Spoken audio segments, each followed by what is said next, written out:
फिर भी इंसाफ टीम केजरीवाल क्या कहते हैं? देखिए, कोई भी इंसान क्या कह सकता है,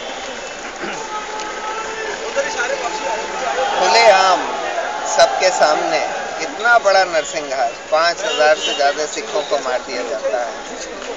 उसमें पूरा प्रशासन, पुलिस सब शामिल है। इतने सारे कमीशंस बैठाए जाते हैं, बहुत सारे कमीशंस की ये रिपोर्ट आती है कि हाँ, ये प्रशासन, पुलिस सब शामिल थे इस नरसंहार में, और 28 साल के बाद किसी को सज़ा नहीं मिल पाती है, हार्डली किसी को सज़ा मिल पाती है। ये दिखाता है कि इस देश की पूरी न्यायिक व्यवस्था, शासन व्यवस्था, पुलिस व्यवस्था पूरी तरह से चरमरा चुकी है, और इस व्यवस्था में न्याय की अपेक्षा करना अपने आप को भुलाना हो। एक और सबसे बड़ा मुद्दा बनता है कि अगर टीम केजरीवाल, क्योंकि आप एक अहम सदस्य हैं, हमेशा से बात यह है कि फर्रुखाबाद में जिस तरह से आपको इतना बड़ा जन समर्थन मिला, लगातार लोगों का समर्थन आपको मिल रहा है, जिस तरह से 28 सालों से लोग इंतज़ार की तलाश में हैं, क्या इनकी भी लड़ाई अब टीम केजरीवाल लड़ेगी?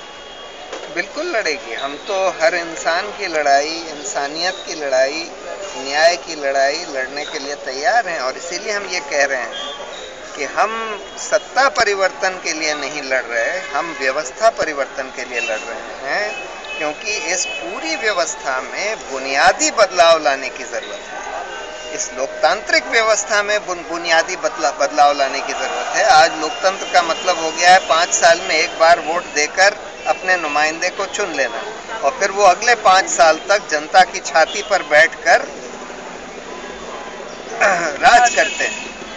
तो इसलिए उस व्यवस्था को बदल के ऐसी व्यवस्था कायम करने की ज़रूरत है कि हर समय सत्ता जनता के ही हाथ में रहे, अहम फैसले लेने की, नीतियां बनाने की, कानून बनाने की, और ये सारी जो बाकी संस्थाएं हैं, पुलिस,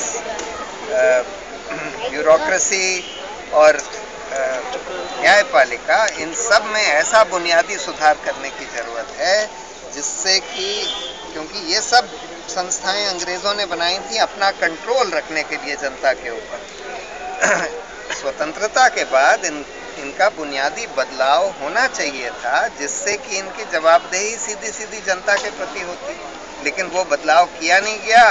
अंग्रेज़ चले गए, लेकिन जैसे अन्ना कहते हैं, काले अंग्रेज़ यहाँ पर जनता के ऊपर राज करने लगे, और इसी वजह से ये सब चल रहा है। अगला नेक्स्ट स्टेप क्या होगा अगर इस मामले को लेकर देखें तो? नहीं, इस मामले के लिए जैसे मैंने बोला कि बहुत सारे बुनियादी बदलाव की ज़रूरत है। अगर न्याय, हम तो ये कह रहे हैं कि ये सब आने चाहिए, जन लोकपाल का कानून आना चाहिए, एक स्वतंत्र जांच संस्था बननी चाहिए। ये सारी जांच संस्था सरकार के ही तहत हैं, चाहे पुलिस हो, चाहे सीबीआई हो, और जब सरकार शामिल होती है नरसंहार में, तो ये सारी व्यवस्थाएं, ये सारी पुलिस वगैरह सब चरमरा जाती है। जिस तरह से खुर्शीद मामले को लेकर टीम केजरीवाल जो है फर्रुखाबाद में जाके प्रोटेस्ट किया, क्या देखा जा सकता है कि सिख संगठनों में जिस तरह से इंसाफ के लिए लोग तरस रहे हैं, उसको लेकर भी टीम केजरीवाल अब प्रोटेस्ट करने जा रही है, समझा जाएगा? देखिए, इसके लिए प्रोटेस्ट आज हम तो इसीलिए प्रोटेस्ट में आए हैं, इसीलिए प्रोटेस्ट में सब बनकर आए हैं, लेकिन हम तो और बुनियादी सुधार की मांग कर रहे हैं, जिससे कि ऐसी व्यवस्था बन पाए कि न्याय मिल सके। आज की व्यवस्था में न्याय नहीं मिल सकता, नहीं मिल पा रहा, इसीलिए नहीं मिल पा रहा क्योंकि ये व्यवस्था ही गलत है। आज शाम को ब्लैकआउट का आज 7 से 8 बजे तक हम पूरे देशवासियों को, कम से कम दिल्ली वासियों को कहते हैं कि वो सब इसमें शिरकत करें, क्योंकि ये बिजली के दाम भ्रष्टाचार की वजह से रिलायंस, टाटा की कंपनियों से मिलकर इस शासन ने, दिल्ली की सरकार ने बढ़ाए।